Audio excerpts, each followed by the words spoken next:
I think we can all agree that The Last Night wasn't exactly the highlight of the first 5 Bayformers movies. The toyline, on the other hand, is a totally different story. To me at least. Because after years of being away from the hobby, this one managed to reel me back in. Welcome to the Toy Box, and today, let's take a closer look at the figure that reignited my spark for toy collecting. This is Transformers The Last Night Premiere Edition Deluxe Class Barricade. Now this thing came out in 2017, almost 10 years ago. Wow. And for the time, it was a pretty alright figure. It was kind of divisive, coming in the first wave of deluxes for the Last Night's toy line. Some people thought it was okay. Others thought it was lazy, referring to the big backpack made up of most of the car's roof. Or just the fact that he didn't look like the Barricade we were all familiar with.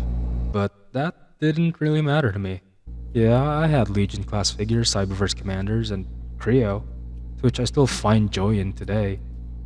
But I could only look at the Deluxes, Voyagers, and Leaders on toy shelves, thinking, when I'd be able to have one. Then in 2017, The Last Night came out.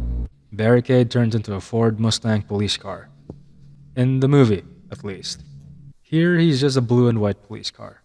Now, if you start saying, hey, mine doesn't look like that, well, that's because I paint my figures.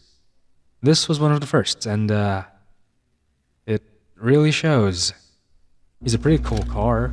The pinned-on wheels make him roll really, really well, something that I enjoyed as a kid. I love that he keeps his "To Punish and Enslave" printed right there, too. If anything, I wish they had painted the roof white, so I did it myself and used a darker color for the windshield just to hide the robot bits. Just a bit, but that's just me nitpicking at this point. What else is there more to say? He's got storage for all his accessories in alt mode. The Gatling gun mounts on top, the gun and beat stick go under the...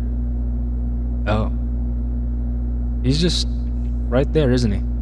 He transforms exactly as you would think. The arms extend out the car, the back end folds out to become his legs, and the roof becomes the backpack that everybody clowns on.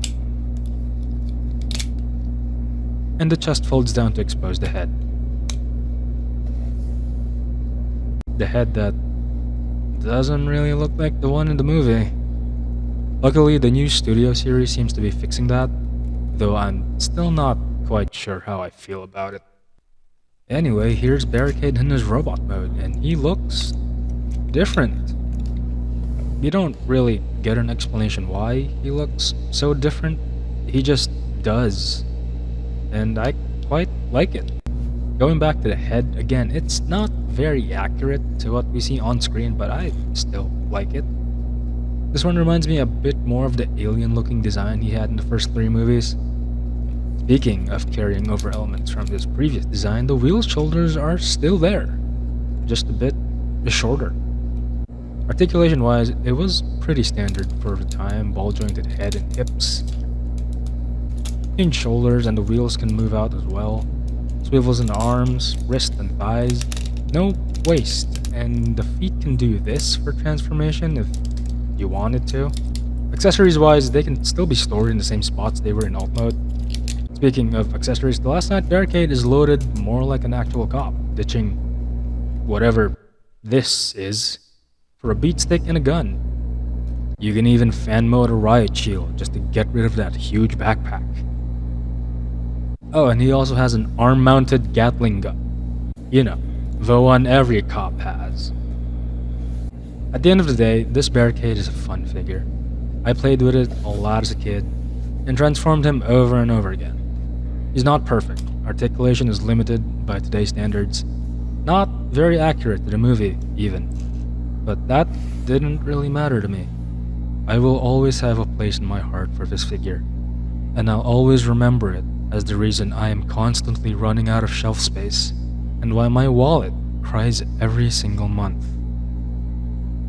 If you'd like to hear more from me, like and subscribe, or leave your thoughts in the comments below. Thanks for watching.